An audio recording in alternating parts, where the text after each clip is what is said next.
lesser desorption technique, that is we call as MALDI. In MALDI, here some matrix which are dried on a plate along with the analyte sample, and after that, after the drying procedure, then we can bombardment with an laser beam. Then what happen? This laser beam can be activate the sample molecule along with matrix. We call as matrix cluster, and after that it will go to the further to the mass analyzer. This technique is useful for a high molecular weight compound, for example polymers, that is biomolecules, polymers, sometimes DNA, protein, peptides, sugar. This type of compounds can be analyzed by using matrix, that is, sorry, by using MALDI techniques, that is the matrix assisted laser desorption ionization. Large molecule may contain polymers, dendrimers and other micromolecules, which we have to learn at the semester 4. Okay, which tends to be fragile and fragment when ionized more conventional ionization method. हे जे आपण डिसॉप्शन ionisation technique जे बघतो आपण, तर ते बऱ्याच वेळेला आपण एखादा मोठा मोलिक्युलर वेट असेल 2000, 10,000, 20,000, 25,000 ज्याचा मोलिक्युलर वेट असेल, जसं की पॉलिमर असेल किंवा प्रोटीन असेल, तर प्रोटीनचं स्ट्रक्चर पण मोठं असतं, DNA असेल, पेप्टाइड्स असतील, शुगर असेल, म्हणजे शुगर म्हणजे कार्बोहायड्रेट, तर अशा प्रकारच्या मोलिक्युलसाठी आपण ही MALDI टेक्निक यूज करतो. ओके, तर नेमक्या ह्याच्यामध्ये काय यूज करतात, तर जनरल ह्याच्यामध्ये लेसर बीम हा तुमच्या मॅट्रिक्स कंपाऊंड ज्यामध्ये सॅम्पल असणार आहे त्याच्यावरती सोडले जातात, आणि त्यानं काय होईल, ते डिसॉल्व होतील, आणि डिसॉल्व झाल्यानंतर पुढे जाईल कशाकडे, तर मास ॲनालायझरकडे. तुम्ही तर बघू शकताय, हा तुमचा सॅम्पल आहे, येलो जो दिसतो तुम्हाला सॅम्पल आहे, आणि जे ब्ल्यू दिसतं हे मॅट्रिक्स आहे. हे एका प्लेटवरती ड्राय केले जातात. ड्राय केल्यानंतर ह्या प्लेटवरती लेझर बीम सोडतात. जेव्हा लेझर बीम सोडताय तेव्हा ही लेझरची जी एनर्जी असते ही मॅट्रिक्स आणि तुमचं सॅम्पल हे दोन्ही घेतात, आणि ह्या प्लेटपासून ॲडसॉर्ब झाले होते, इथून ते डिसॉल्व होतात, आणि डिसॉल्व होताना एक इलेक्ट्रॉन त्यातून निघून गेल्यामुळे ते कॅटायनच्या फॉर्ममध्ये जातात, पॉझिटिव्ह चार्ज, ज्याला आपण म्हणतो अनलाइट आयन, आणि हे अनलाइट आयन पुढे जातात कुठे, मास ॲनालायझरकडे. ओके, हे जनरली जे येलो जे बॉल दिसतं तुम्हाला इथे, तर हे जनरली मॉलिक्यूल आहे, पॉलिमर असेल, may be DNA, protein, peptide किंवा शुगर, काही वेळेला डेंड्रीमर्स किंवा आधी मायक्रोमोलिक्युल्स. तुम्हाला फिजिकल केमिस्ट्रीमध्ये मायक्रोमोलिक्युल्सचा एक टॉपिक होता बघा पहिल्या सेमिस्टरला, तर अशा पद्धतीनं ते पुढं मास ॲनालायझरकडे जातात to analysis. Okay, then the matrix compound used in MALDI are chosen for their ability to absorb the ultraviolet light from a laser pulse about 337 nanometer for nitrogen laser. जे तुम्ही मॅट्रिक्स कंपाऊंड यूज करता तर ते कोणता choose करायचा, जो UV light 336 नॅनोमीटरचा absorb करण्याची जी प्रॉपर्टी असणारा मॅट्रिक्स मॉलिक्यूल आपण काय करायचं आहे, चूज करायचं आहे. Substituted nicotinic, picolinic and cinnamic acid derivatives are often use in MALDI techniques. म्हणजे जनरली तर जे मॅट्रिक्स आपण घेतो तर तो निकोटिनिक किंवा पिकोलिनिक किंवा सिनॅमिक ॲसिडचे डेरिव्हेटिव्ह अशा पद्धतीचे मॅट्रिक्स आपण इथं यूज करतो. The matrix absorbs most of the energy from the laser pulse, thus allowing for the creation of intact sample ion that are ejected from the matrix. जो तुम्ही मॅट्रिक्स घेताय तो लेसरची एनर्जी आतमध्ये ॲब्सॉर्ब करून घेतो. ॲब्सॉर्ब केल्यामुळे तुमच्या जो सॅम्पल आहे त्या सॅम्पलला तो एनर्जी देतो.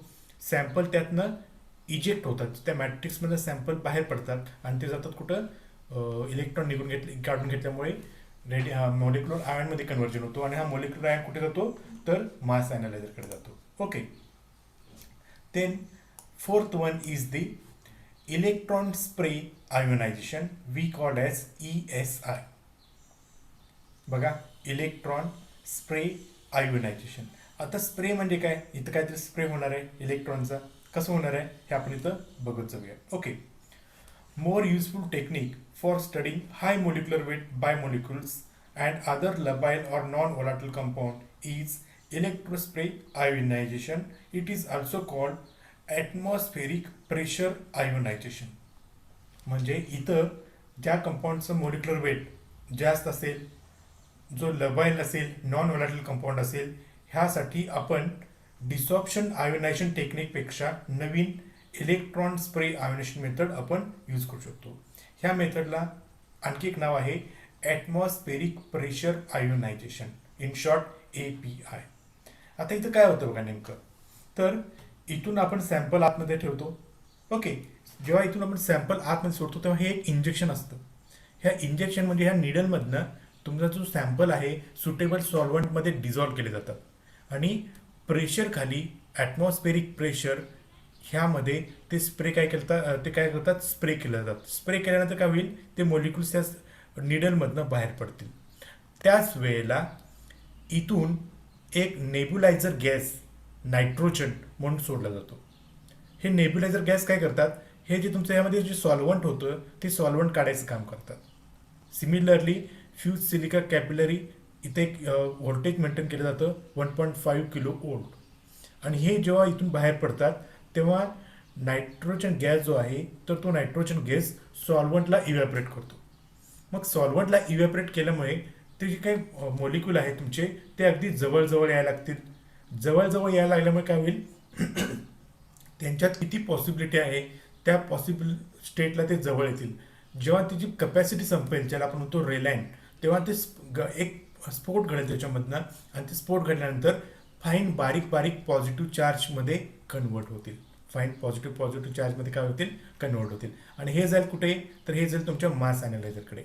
पण मास ॲनालायझरकडे जात असताना काही वेळेला डायरेक्टली मल्टिप्ली चार्ज मोलिक्यूल सुद्धा जातो आणि मल्टिप्ली चार्ज मोलिक्यूल गेल्यामुळे आपल्याला मास स्पेक्ट्रोस्कोपी काढणं खूप सोपं जातं. ते आपण बघूया पुढच्या स्लाइडमध्ये. Okay, in electrospray ionization a solution containing the sample molecule is sprayed out at the end of a fine capillary into a heated chamber. म्हणजे ते ज्याचं तुम्हाला मास स्पेक्ट्रोस्कोपी काढायचं आहे ते सॅम्पल एका सुटेबल सोल्युशनमध्ये डिझॉल्व्ह करून घ्यायचे. डिझॉल्व्ह केल्यानंतर जसं डॉक्टर इंजेक्शन देतो सिमिलरली तसंच हे सोल्युशन एका फाईन कॅपिलरीमधनं एका हिटेड चेंबरमध्ये सोडलं जातं आणि ते हिटेड चेंबरचं जे काही प्रेशर असणार आहे ते जवळपास आपल्या बाहेरचं जे प्रेशर असणार आहे ॲटमॉस्फेरिक प्रेशर, ते ॲटमॉस्फेरिक प्रेशर मेंटेन केलेलं असणार आहे. Okay, then the capillary through which the sample solution passes has a high voltage potential across its surface and small charge droplets are expel into the ionization chamber. जे कॅपिलरीमध्ये तुम्ही solution सोडणार आहे तिथे एक हाय व्होल्टेज पोटेन्शियल असणार आहे 1.5 kilo volt आणि ह्या एनर्जीमध्ये तुम्ही जे काही ड्रॉपलेट्स बाहेर करणार आहे ते छोटे छोटे ड्रॉपलेट्स त्या तुमच्या निडलमधनं बाहेर पडणार आहे आणि त्याच्यामध्ये लहान लहान ड्रॉपलेट्स तयार होणार आहेत. Then the charge droplet are subjected to a counter flow of drying gas or nebulizing gas, usually nitrogen, that evaporates solvent molecule from the droplet. इथं जर तुम्ही बघितलात तर इथनं आपण जेव्हा निडलमधनं तुमचं सोल्युशन बाहेर पडणार आहे सॅम्पलचं त्याच वेळेला इथून नायट्रोजन गॅस बाहेर पडतो. हा नायट्रोजन गॅस तुमच्या मोलिक्यूलमध्ये जे काही सॉल्व्हंट असणार आहे, ज्या सुटेबल सॉल्व्हंटमध्ये तुम्ही डिझॉल्व्ह केलं आहे ते सॉल्व्हंट इव्हॅपरेट करायचं काम कोण करतो, हा नायट्रोजन गॅस. त्यामुळे ह्याला आपण म्हणतो काय, ड्राईंग गॅस किंवा नेब्युलायझिंग गॅस म्हणून आपण त्याला यूज करतो. Okay, then next. आता ही सिमिलर तीच डायग्राम आहे. तर ह्याच्यामध्ये ह्या निडलमधनं म्हणजे हे तुमचं सोल्युशन आहे, ह्या निडलमधनं बाहेर पडणार आहे मोलिक्यूल. बाहेर पडताना इथं जर बघितला तर ह्याच्यामध्ये 5 कॅटायन्स आहेत, ह्याच्यामध्ये साधारणतः 6 कॅटायन्स आहेत, इथं 7 असतील, इथं 5 आहेत, इथं 2 आहेत, इथं 1 आहे, इथं 3 आहेत. अशा पद्धतीनं त्यांच्यामध्ये एक फोर्स तयार होतो आणि हा ॲप्लाइड फील्डला म्हणजे इथं जे तुम्ही करंट ॲप्लाय करणार आहे तेव्हा हे जे पॉझिटिव्ह चार्ज आहेत हे एक ठराविक अंतरानं जवळ येणार आहेत. जेव्हा त्यांची पॉसिबिलिटी जेव्हा जवळ येण्याची पॉसिबिलिटी जेवढी शक्य आहे तिथपर्यंत ते टिकतात. तिथून पुढं काय होतं ते फुटतात. जसं तुम्ही फुग्यामध्ये हवा भरताय, फुग्याची कपॅसिटी जोपर्यंत असते हवा आतमध्ये घेण्याची तोपर्यंत तो मोठा होत राहतो, पण एक असं लिमिट येतं की त्या लिमिटमध्ये तो फुगा फुटतो. सिमिलरली असा हा ड्रॉपलेट फुटतो आणि त्याचे स्मॉल ड्रॉपलेटमध्ये कन्व्हर्जन होतं. त्या परत स्मॉल ड्रॉपलेटची पण कपॅसिटी असते तोपर्यंत तो राहतो, अदरवाईज परत एक पॉझिटिव्ह आयन अशापर्यंत जातो. हे पुढे जातो मास ॲनालायझरकडे. पण काही वेळेला हे जर ब्रेक नाही झालं तर हे सुद्धा ॲज इट इज पुढे जातं to the mass analyser. Okay, then ही पण सिमिलर डायग्राम आहे, जी तुम्हाला योग्य डायग्राम वाटते ते तुम्ही काढू शकता. इथून तुम्ही सॉल्व्हंटला बाहेर सोडता, इथून तुमचा नेब्युलर गॅस नायट्रोजन बाहेर पडतो. हे नायट्रोजन गॅस काय होतं की जे सॉल्व्हंट आहे हे सॉल्व्हंट इव्हॅपोरेट करायचं काम असतं. इथे एक एनर्जी अप्लाय केली असती 2 ते 5 किलो वोल्ट. ओके, त्याच्यानंतर हे जेव्हा सॉल्व्हंट निघून जाईल तेव्हा हे पॉझिटिव्ह चार्ज जवळजवळ येतील एकमेकाच्या, आणि त्याच्यामध्ये एक रिले पॉसिबिलिटी असते. त्या रिले पॉसिबिलिटी झाली की ते ब्रेक होतात छोट्या छोट्यामध्ये, आणि ते पुढे जातात कुठे, मास स्पेक्ट्रोस्कोपीच्या मास अनालायझरकडे जातात. ओके, ते आपण इथं पुढे बघूया. Thus, the charge density of each droplet increases until the electrostatic repulsive force exceeds the surface tension of the droplet, that is the Rayleigh limit, at which point the droplets break apart into smaller droplets. This process continues until solvent-free sample ions are left in the gas phase. जेव्हा ते तुमच्या कॅपिलरीमधनं किंवा निडलमधनं जेव्हा तुमचे solution बाहेर पडेल तेव्हा ते जे काही चार्ज डेन्सिटी असणार आहे, ओके, तर ती चार्ज डेन्सिटी हळूहळू वाढवत जाणार आहे, कारण की सॉल्व्हंट जसं जसं इव्हॅपोरेट होईल तसे चार्ज डेन्सिटी जवळजवळ येतील. मग जवळजवळ आल्यामुळे पॉझिटिव्ह चार्जमध्ये काय असतं, रिपल्सिव्ह फोर्स असतो. पॉझिटिव्ह निगेटिव्ह असेल तर अट्रॅक्शन फोर्स असतो, पण पॉझिटिव्ह असल्यामुळे रिपल्सिव्ह फोर्स असतो. त्यामुळे काय होतं, त्याचं एक सर्टन लिमिट आहे पॉझिटिव्ह चार्ज एकमेकाच्या जवळ येण्याच्या.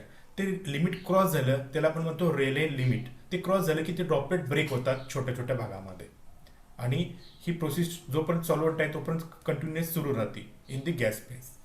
Okay, the most obvious feature of an ESI spectrum is that the ions carry multiple charge.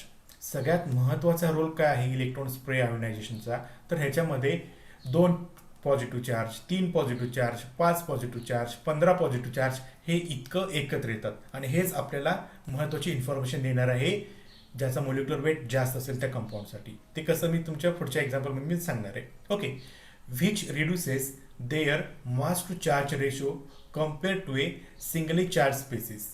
This allows mass spectra to be obtained for large molecule. आता कसं असतं, एक जनरली एखादा मोठा मोलिक्यूल असेल, फॉर एक्झाम्पल अपोमायोग्लोबिन हा एक प्रोटीनचा युनिट आहे, त्याचा मोलिक्युलर वेट किती आहे माहिती आहे का, तर 16,951.5 डाल्टन. म्हणजे जनरली आपण ते डाल्टन काढून टाका, 16,951 इतका त्याचा मोलिक्युलर वेट आहे. 78 आहे बेन्झिनचा, इथेनॉलचा आहे 46, हा बघा 16,951. मग आता हे करण्यासाठी केवढा मोठं आपल्याला जर आपण यूज केलो ह्याच्यामध्ये मास अनालायझर, तर आपल्याला हे मोठं मोलिक्यूल ते डिटेक्ट करत नाहीत. ह्यासाठी आपल्याला काय करावं लागतो, इलेक्ट्रॉन स्प्रे आयोनायझेशन यूज करावं लागतो. मग हे नेमकं काय होतं ह्याच्यामध्ये, तर it can produces a series of ion with charge states from +8 to +27, जवळपास +8 ते +27 इतके पॉझिटिव्ह चार्ज एकत्र येऊन ड्रॉपलेट तयार होतात, आणि ते ड्रॉपलेट जातात मास अनालायझरकडे. And the peaks from about 600 to 2000 dalton. म्हणजे इथं जर बघितलात तर मोठ्या स्केलला तर ते जातात. ओके, आता तुम्ही जर बघितला तर +8 ह्यानं जर 600ला मल्टिप्लाय केला तर उत्तर किती येतं, 8×48, म्हणजे 48च्या पुढे 00 म्हणजे 4800, आणि +27नं 2000ला मल्टिप्लाय केला तर किती येतं उत्तर, 4600. सॉरी 27 दुनी 7 दुनी 14 म्हणजे 4400, ह्या रेंजमध्ये त्याचा मास येतो. Okay, both positive and negative ion spectra can be obtain. इथं पॉझिटिव्ह पण आयन येतात, निगेटिव्ह पण आयन येतात, आपल्याला त्याच्यानुसार कंपाऊंड अनालिसिस करायचं असतो. आता सेकंड एक्सपेरिमेंट आहे, हे खूप महत्त्वाचं आहे आणि समजायला सोपं आहे. तर सेकंड एक्झाम्पल बघा, ESI-MS ऑफ लायसोझाईम. हे कुठं असतं माहिती आहे का, तर जे तुम्ही अंडं खाताय घरी, तर त्या अंड्यांच्यामध्ये जे व्हाईट असतं, व्हाईट पार्ट, त्याच्यामध्ये हा मोलिक्यूल असतो. व्हाईट म्हणजे प्रोटीन असतो, तर तो असतो प्रोटीन कोड, त्याचं नाव काय, लायोसोझाईम. ओके, तर ह्याचा जर आपण ह्याचा जर आपण मास स्पेक्ट्रोस्कोपी काढायला गेलो तर ह्याचा मोलिक्युलर वेट हा खूप मोठा आहे. ह्याचा मोलिक्युलर वेट खूप मोठा आहे. मग आता इथं काय होतं, ह्याचं जर आपण इलेक्ट्रॉन स्प्रे आयोनायझेशनमध्ये हा मोलिक्यूल घेतला आपण आणि तो फ्लो केला, तर आपल्याला 10+, 11+, 12+, 13+ असे मल्टिप्ली चार्ज मोलिक्युल्स आपल्याला ऑब्झर्व होतो. आणि मल्टिप्ली चार्ज मोलिक्युल्स आपल्याला ऑब्झर्व झाल्यामुळे आपल्याला अशी पिक्स मिळतात. आणि हे जो मास स्पेक्ट्रोस्कोपी आहे तर हा मास स्पेक्ट्रोस्कोपी आहे लायोसोझाईमचा.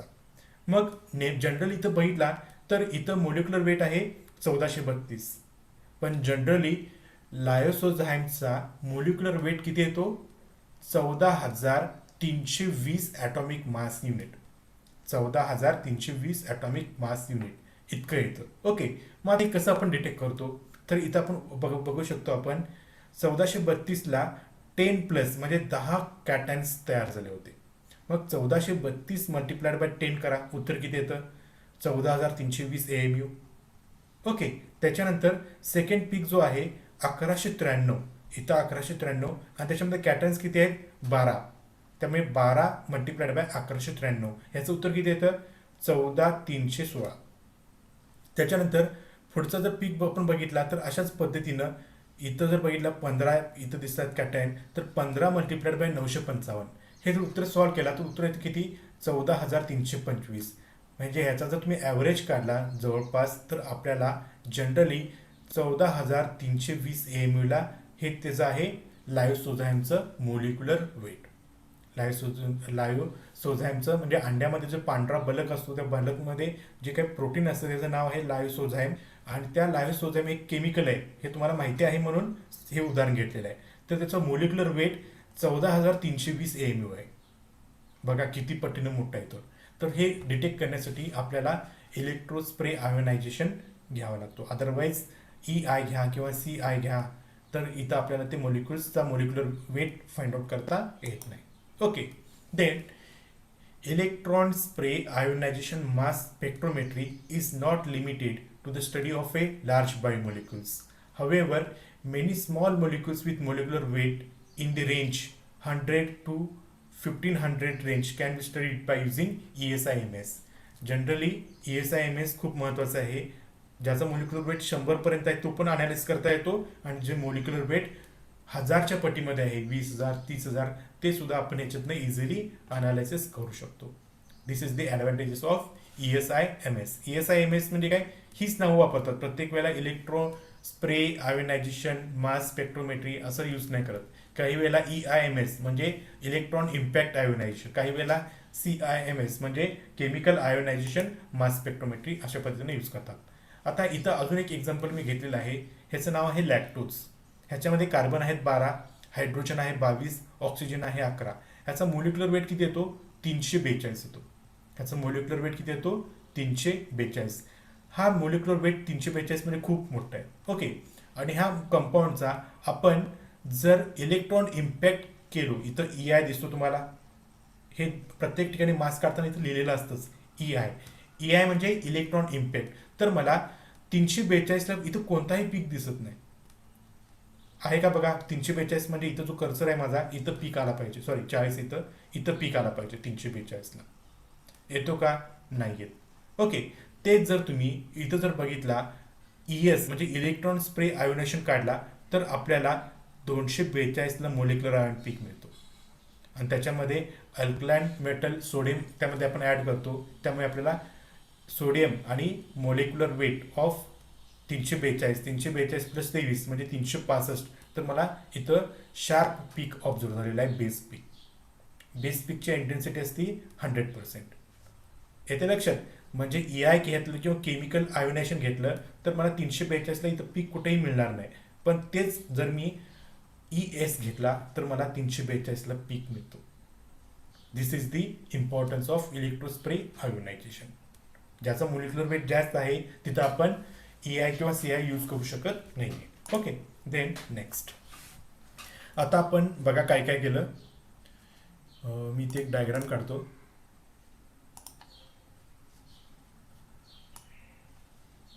रफ डायग्राम आहे आपल्या मास स्पेक्ट्रोस्कोपीची. अजून आपण इथनं इनलेट सिस्टीम आहे. ओके, इथं आयोनायझेशन चेंबर आहे. ह्या आयोनायझेशन चेंबर नंतर इथं ॲक्सेलरेटिंग प्लेट असतात 3. इथं 3 ॲक्सेलरेटिंग प्लेट असतात. ओके, आता इथं तुमचा एवढा भाग म्हणजे मी तुम्हाला मार्क करतो, हा एवढा भाग आयोनायझेशन चेंबर असतो. मग आयोनायझेशन चेंबरमध्ये वेगवेगळे आयोनायझेशन चेंबर आपण बघितलो. इलेक्ट्रॉन आयोनायझेशन बघितलं, केमिकल आयोनायझेशन बघितलं, डिसॉप्शन आयोनायझेशन बघितलं आणि चौथा इलेक्ट्रोस्परी आयोनायझेशन बघितलं. हे आपण कोणता मॉलिक्यूल घेतलाय त्याच्यावरती आयोनायझेशन चेंबर कोणता वापरायचा हे ठरवायचं असतो. आता इथं झालं काय, आयॉन तयार झाले. सगळ्यात पहिला आयॉन कोणता तयार होतो, तर तो असतो मोलिक्युलर आयॉन. तो कोणता असतो, मोलिक्युलर आयॉन. आता मोलिक्युलर आयॉन नेमकं पुढं जाऊन काय होतं त्याचं, तर मोलिक्युलर आयॉनचं पुढं काय होतं हे आपण आता ह्या भागामध्ये बघणार आहोत. ठीक आहे, बघायला लक्ष द्या. Okay, what happen to molecular ion form in ionization chamber. म्हणजे आयोनायझेशन चेंबरमध्ये जे काही मोलिक्युलर आयॉन तयार झालं होतं ते काय होतील. The answer is that the molecular ion are unstable and hence undergo fragmentation. म्हणजे मोलिक्युलर आयॉन जो आहे तो अनस्टेबल असतो, त्यामुळे त्याचं फ्रॅगमेंट्स होतात. ओके, मग next question, what is fragmentation. Fragmentation म्हणजे काय, त्याचा आन्सर आहे the molecular ion breaks into the fragments called daughter ions. जे मोलिक्युलर आयन तयार झाले होते ते छोट्या छोट्या तुकड्यात ब्रेक होतात आणि ते ब्रेक झालेल्या मोलिक्युल आपण काय म्हणणार आहोत, daughter ions. Okay, then next question, how many fragments are form. किती फ्रॅगमेंट्स तयार होतात, तर हे आपण सांगू शकत नाही आहे. Depending upon the molecular ion forms 2 or 3 fragmentation of which one is always cation and other are free radical of neutral species.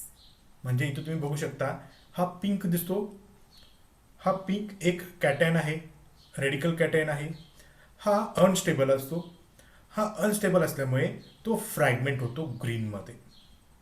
हा आहे डॉटर आयॉन. हा कोण आहे, डॉटर आयन आहे. हा कोण आहे, मोलिक्युलर आयॉन. हा मोलिक्युलर आयन म्हणजे काय असतो, मोलिक्युलर वेट. हा डॉटर आयन म्हणजे काय, तर डॉटर आयन म्हणजे त्याच्यातनं एक फ्रॅगमेंट झालेला असतो. त्याच्याबरोबर कोण येतो, तर एक रेडिकल किंवा न्यूट्रल स्पेसिस. आणि रेडिकल जो असतो तो मास डिटेक्ट करत नाहीये. मास फक्त पॉझिटिव्ह चार्ज स्पेसिस जो आहे त्यालाच डिटेक्ट करतो. एक्झाम्पल इथं बघा, CS3 C double bond O CS3, ह्याचं नाव आहे ॲसिटोन. ह्याचं नाव काय आहे, ॲसिटोन. मग इथं बघितलं तर एक हिटेरो ॲटम आहे ऑक्सिजन, त्यामुळे इलेक्ट्रॉन कुठनं काढून घेण्यात येईल, ऑक्सिजन जवळचं काढून घेईल N इलेक्ट्रॉन. तुम्हाला मी आधी सांगितले. मग N इलेक्ट्रॉन काढून घेतल्यामुळे ऑक्सिजनवरती येतो चार्ज, पॉझिटिव्ह चार्ज. मग आता मला सांगा, ह्याचा M+ आयनचा वेट किती येतो बघा, 3 कार्बन म्हणजे 12 गुणिले 3, 12 12 2 24, 12 3 36. 36 मध्ये एक ऑक्सिजन ॲड करा, ऑक्सिजन ॲड करा म्हणजे 16. 36 + 16 किती येतं, 42 आणि 52. आणि 52 नंतर ह्यात हायड्रोजन आहेत 6 म्हणजे 58.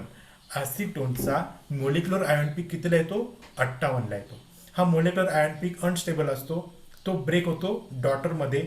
डॉटरमध्ये ब्रेक होत असताना इथून एक ॲसिटोन निघून जाईल, ॲसिटोनपैकी एक मिथिल ग्रुप निघून जाईल अशा पद्धतीनं, आणि मला 15ला एक पीक मिळेल, तो असेल मिथिल कॅटायन. 15 का, कारण 12 कार्बनचा आणि हायड्रोजनचे 3, त्यामुळे किती झाले, 12 3 म्हणजे 15 झाले अशा पद्धतीनं. आणि हा आहे न्यूट्रल, हा मास स्पेक्ट्रोस्कोपी डिटेक्ट करत नाहीये. अशा पद्धतीनं आपल्याला डॉटर आयन्स मिळून जातात. Okay, then next, how fragmentation are produce. कसे फ्रॅगमेंट्स तयार होतात, तर तिथं आपल्याला काही ठिकाणी बॉन्ड क्लिवेज होतं. 1 बॉन्ड क्लिवेज होतं, 2 बॉन्ड क्लिवेज होतं, 3 बॉन्ड क्लिवेज होतं. अशा पद्धतीनं जनरली हिट्रो कंपाऊंड जिथं असेल तिथं शक्यतो हिट्रोलायटिक फ्युजन होतं. ओके, आता इथं तुम्ही बघू शकता, तर ते हा आहे मोलिक्युलर आयॉन पीक. ह्याचा जर तुम्ही मास कॅल्क्युलेट केला तर तो येतो M/Z 72, म्हणजे 72ला आपल्याला हा पीक मिळतो. ओके, त्याच्यामधनं हा न्यूट्रल मिथिल निघून जातो, आणि मिथिल निघून गेल्यामुळे ह्या M मधनं 15 मायनस, म्हणजे 72 मधनं 15 वजा करा, उत्तर किती येतं बघा, 57. तर मला हा पीक येतो 57 साठी. जो पीक येतो तो असणार आहे हा डॉटर आयॉन. ओके, सिमिलरली जर अल्कोहोल असेल तर त्याच्यातनं सुद्धा अशाच पद्धतीने H2O न्यूट्रल मॉलिक्यूल निघून जाईल, आणि मला इथं 2 बॉन्ड ब्रेक झाल्यामुळे इथं आपण याला म्हणणार आहोत 2 बॉन्ड क्लिवेज.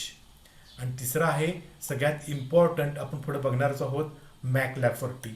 मॅक लॅफर्टीसाठी आपला रिक्वायरमेंट आहे अशा पद्धतीनं कार्बन ऑक्सिजन डबल बॉन्ड किंवा कार्बन कार्बन डबल बॉन्ड, आणि तिथून ह्याला आपण म्हणतो चार्ज साईट. इथून गॅमा कार्बन हा अल्फा, हा बीटा आणि हा गॅमा कार्बन. ह्या गॅमा कार्बनपासून हायड्रोजन तो काढून घेतो. इथं 3 बॉन्ड ब्रेक होतात, त्यामुळे मला हा जो मिळतो हा आहे मॅकलॅफर्टी डॉटर. आणि ह्याच्यासाठी मला हा मास कॅल्क्युलेट करतो, ह्याचा किती येईल तो जनरल. आता इथं आर असल्यामुळे आपल्याला कॅल्क्युलेट करता येत नाही, इथं सी एस टी केला तर आपल्याला कॅल्क्युलेट करता येतो. अशा पद्धतीनं फ्रॅगमेंट आयन्स ब्रेक होतो डॉटर आयन्समध्ये. 1 बॉन्ड क्लिवेज काही वेळेला होतो, काही वेळेला 2 बॉन्ड क्लिवेज होतो, काही वेळेला 3 बॉन्ड क्लिवेज होतो. Okay, then next. Then how many molecular ion undergoes fragmentation. आता काही कंपाऊंड आहेत त्याच्यामध्ये अनस्टेबल असेल तर सगळेच मोलिक्युलर आयन फ्रॅगमेंट होतात, आणि जर स्टेबल असेल मोलिक्युलर आयन तर तो फ्रॅगमेंट होत नाहीये. असं एक्झाम्पल आपण बघू शकतो. तर अल्कोहोल जर आहे, जनरली अल्कोहोलचा जो मोलिक्युलर आयन पीक असतो तो हायली अनस्टेबल असतो, त्यामुळे इथं सगळेचे सगळे मोलिक्युलर आयन पीक काय होतात, फ्रॅगमेंट होतात, म्हणजे डॉटरमध्ये कन्वर्ट होतात. त्यामुळे इथं आपल्याला मोलिक्युलर आयन पीकची इंटेन्सिटी फार कमी असते, 1% असतो फक्त. आणि हायली स्टेबल हा आहे फुल रिंग. आपण हे बघणार आहोत सेमिस्टर फोर्थला. फुल रिंग हायली स्टेबल असतो, त्यामुळे हायली स्टेबल असल्यामुळे मोलिक्युलर आयन पीक हा कुठंही फ्रॅगमेंट होत नाही, त्यामुळे हे depending upon the nature of the molecule, हे आपण सांगू शकत नाही किती फ्रॅगमेंट होतात, काय होतात. Okay, then next. आता इथं आपल्याला बरंचसा पार्ट समजून येणार आहे मोलिक्युलर आयनचं काय होतं ते. ओके, इथं जर तुम्ही बघितलात तर हा आहे मोलिक्युलर आयन, हा मोलिक्युलर आयन आहे, हा फ्रॅगमेंट गेलेला आहे, डॉटरमध्ये तयार केलेला आहे ए. ह्याच्याबरोबर न्यूट्रल मोलिक्यूल आहे हा मोलिक्यूल. म्हणजे जर समजा मी हे एक्झाम्पल दिलं असेल, ह्याचं नाव अशी काय आपल्याला मतलब नाही आहे, तर हे दिलं असेल तर इथं कार्बोनिलच्या अल्फा बॉन्ड ब्रेक झाला आणि शिल्लक राहिलेला जो एवढा भाग आहे त्याचा मोलिक्युलर वेट येतो 99. त्याचा मोलिक्युलर वेट किती येतो 99. ओके, तो इथं आला. सिमिलरली दुसरा आपला आहे जो दिसतो इथं आपल्याला, हा मोलिक्युलर आयन आहे, तो परत फ्रॅगमेंट होतो आणि रेटमध्ये कन्वर्ट होतो. हा झालाय बी, म्हणजे इथला अल्फा बॉन्ड ब्रेक झाला, एवढा शिल्लक राहिला पॉझिटिव्ह चार्ज, त्याचा मास येतो 71 आणि हा आहे न्यूट्रल. ओके, तिसरा आहे मोलिक्युलर आयन, तो परत फ्रॅगमेंट होतो आणि आपल्याला तयार होतो सी. इथं अल्फा बीटा गॅमा कार्बन असल्यामुळे मॅकलॅफर्टी होती आणि आपल्याला मिळाला इथं हा सी, त्याचा M/Z येतो 86. आणि फायनली हा परत आहे, हा सुद्धा ब्रेक होतो आणि आपल्याला मिळतो डी. इथं परत अल्फा बीटा गॅमा आहे, त्यामुळे इथं सुद्धा परत मॅकलॅफर्टी होती आणि एवढ्या स्पेसेसचा मला मोलिक्युलर वेट येतो 116 आणि हा आहे न्यूट्रल. म्हणजे जनरली हा जो पिंक दिसतो हे सगळे मोलिक्युलर आयन आहेत. मोलिक्युलर आयनपासूनच डॉटर आयन्स तयार झालेत ABCD. मग ABCD जे आहेत हे सगळे म्हणायचे डॉटर आयन्स. आणि हा जो पिंक आहे M+, हा आहे काय, मोलिक्युलर आयन्स. हा कोण आहे, मोलिक्युलर आयन्स. ओके, मग आता आपण पुढे बघूया स्टॅबिलिटी. आता हे मोलिक्युलर आयन्स आहेत, हा मोलिक्युलर आयन्स आहेत आणि हे डॉटर आयन्स आहेत. त्या मोलिक्युलर आयन्स आणि डॉटर आयन्सपैकी एखादा मोस्ट स्टेबल असेल आणि एखादा मोस्ट अनस्टेबल असेल. मग मला सांगा, मोस्ट स्टेबल असेल तो जास्त तयार होईल की नाही. ओके, आता इथं बघा, हा ए आहे, हा बी आहे, हा सी आहे आणि हा डी आहे. ह्यापैकी बी जो तयार झालेला डॉटर आयन आहे तो मोस्ट स्टेबल आहे. मग मोस्ट स्टेबल असल्यामुळे हे आयन्स जास्त तयार होतील, हे आयन्स काय होतील, जास्त तयार होतील. आणि अनस्टेबल जो आहे ते आयन्स कमी तयार होतील. आता हा डी आहे तो अनस्टेबल आहे, त्यामुळे तो कमी तयार झालेला आहे. ओके, मग आता ह्याच्या आधारे किती आयन्स तयार झालेत इन जनरल मी इथं घेतलेला आहे. मोलिक्युलर आयनपासून ए जो डॉटर आयन आहे तो 21 तयार झालेत. दुसरा बी जो आहे तो 40 तयार झालाय, म्हणजे तो जास्त आहे, मोस्ट स्टेबल आहे म्हणून 40 तयार झालेत. हा जो आहे ह्याच्या मोलिक्युलर आयनपासून सी जो तयार झालाय तो 12 तयार झालेत. आणि डी जो आहे तो फक्त 3 तयार झालेत. आणि नो फ्रॅगमेंट, काही मोलिक्युलर आयन फ्रॅगमेंटच झालेले नाहीत, ते आहेत 24. ते काय आहेत 24. मग ह्याच्या आधारे 21, 40, 12, 3, 24 ह्यापैकी सगळ्यात जास्त कोण तयार आहे, मोस्ट स्टेबल 40. आणि जो मोस्ट स्टेबल आहे त्याला आपण म्हणणार आहोत बेस आयन, त्याला आपण काय म्हणणार आहोत, बेस आयॉन. त्याची इंटेन्सिटी 100% असते. त्याची इंटेन्सिटी किती असते? 100% असते. ओके, आता आपण किती वेळ राहिला बघतो. 6 मिनिटं आहेत. ओके, तर आता आपल्याला हे जे तयार झाले होते मोलिक्युलर आयॉन आणि येस तुमचे डॉटर आयॉन्स, आता हे जातात चार्ज स्लिपकडनं मास ॲनालायझरकडे जातात.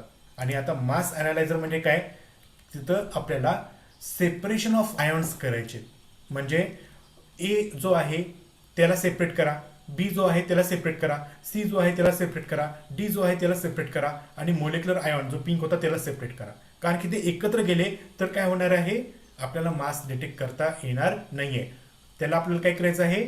वेगवेगळं पाठवायचं आहे. ह्याला आपण म्हणणार आहोत मास ॲनालायझर. ह्याला आपण काय करणार आहोत? मास ॲनालायझर. सिंपल उदाहरण सांगतो. आपल्या इथं BSc 1, 2, 3, MSc 1 आणि MSc 2 आहे. ओके, मग मला काय करायचं आहे? हे तुम्ही सगळे मिक्स झालं. मग मिक्स झाल्यानंतर मला सेपरेट करायचं आहे. मी सेपरेट कसा करणार?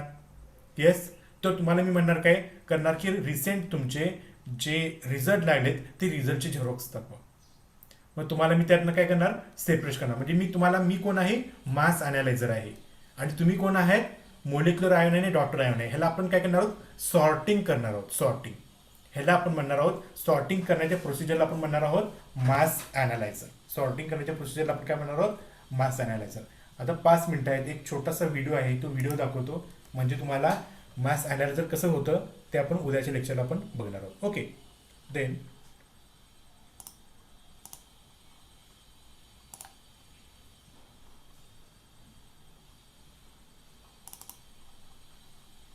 व्हिडिओ दिसतो काय नाही सांगा. एक second.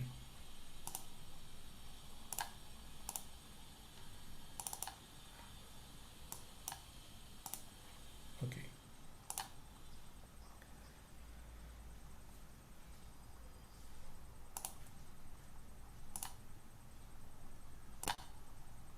The lightest, the ping pong ball, straight down and straight through. Somewhat heavier, golf ball, straight down and straight through.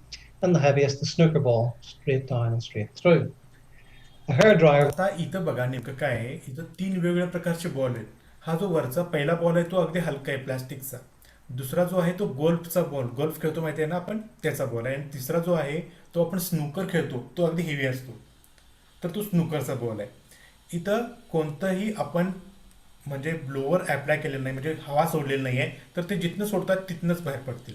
Okay, पण जेव्हा मी ब्लोअर ऑन करतो तेव्हा काय होतं? तर ते डिफ्लेक्ट होतात. म्हणजे ब्लोअर म्हणजे तुमचा मासमध्ये मॅग्नेट असतो आणि हे जे बॉल आहेत ते तुमचे आयन्स असणार आहेत. आता हा प्लास्टिकचा बॉल आहे कमी वजनाचा, म्हणजे तुमचा लायटर आयॉन आहे तो. गोल्फचा बॉल आहे तो जरा मिडलचं, माझं म्हणजे ह्या दोघांच्या मधला मिडल आहे वजन आणि तो. आणि ह्याचा जो बॉल आहे स्नूकरचा तो हेवी असतो. मग मोलिक्युलर आयॉन असतो तो हेवी. डॉटर आयॉन्स जे असतात ते काय असतात? वजनाने कमी असतात, लायटर असतात. त्यामुळे मॅग्नेटमधनं जात असताना त्याच्यामध्ये डिफ्लेक्शन होतं. हेच कन्सेप्ट इथं आपण शिकणार आहोत. ओके, बघा आता. Would be put on at this point. Blowing air from right to left. Look at the deflection of each ball. 5 for the lightest, the table tennis ball. 3 for the golf ball. And what about the heaviest? Snooker ball has the least deflection, score of just 1. Conclusion then is the ball with the greatest mass is deflected the least. In the mass spectrometer, the magnet plays the role of the blow dryer. Look at the labels: a heater element to create a vapor, an ion accelerating field which gets the positive ions streaming from left to right towards the magnetic field, a detection plate at the top right there. The entire mass spectrometer is enclosed and is evacuated. There are no air particles inside, so that the beam of ions has been run. No air particles to strike. In the copper color, you see 2 rectangles. One at the bottom is the electron gun. It's an element which is heated and generates electrons, which are attracted towards the capture plate, the larger of the copper-colored rectangles. This produces a beam of fast-moving electrons. Entering at the bottom left there, you see the sample represented with green spheres. If it's not already a vapor, your sample will have to be heated to create a vapor. we'll have, our sample might be ions, atoms, or molecules. If it is atoms or molecules, we have to change the atoms or molecules into ions. This is the role of the electron gun. The electrons will knock off one or more electrons from the atom or molecule. When an atom or molecule loses an electron, charge, or 2 positive if it loses, present creating ions of a different mass to charge ratio. You'll see the yellow spheres represent the action plate. They create a small electric current which is amplified to stick in the spectrum. Memory points, so keep. So there's the red, moderate mass. अशा पद्धतीने So what are the yes आपल्याला molecules जे मिळतात ते आपल्या डिटेक्टरकडे जातात. म्हणजे आता उद्याला आपण जो शिकणार आहोत तो पार्ट आहे मास ॲनालायझर. आणि मास ॲनालायझरमध्ये मी काय करणार आहे, सॉर्टिंग ऑफ आयॉन्स हा पार्ट बघणार आहोत. एकूण 4 मास ॲनालायझर आहेत, मॅग्नेटिक सेक्टर, क्वाड्रुपोल, त्याच्यानंतर टाइम ऑफ फ्लाईट आणि 4th वन क्वाड्रुपोल, काहीतरी विसरलो मी. असे 4 मास ॲनालायझर आहेत, ते आपण उद्याच्या लेक्चरला शिकणार आहोत. उद्या पण आपण 5 वाजता घेऊ. त्यामुळे उद्याचं लेक्चर कोणी चुकू नका, कारण की समजणार नाही. कारण की उद्या जे मी लेक्चर घेणार आहे त्याचे व्हिडिओ आहेत ॲनिमेटेड, तुम्हाला जास्त समजून येण्यासाठी. ठीक आहे, आजपर्यंतचे नोट्स मी अपलोड केलेत, लिहून काढा आणि आपण आता पुढे जाऊया. मी तर आता थांबतो.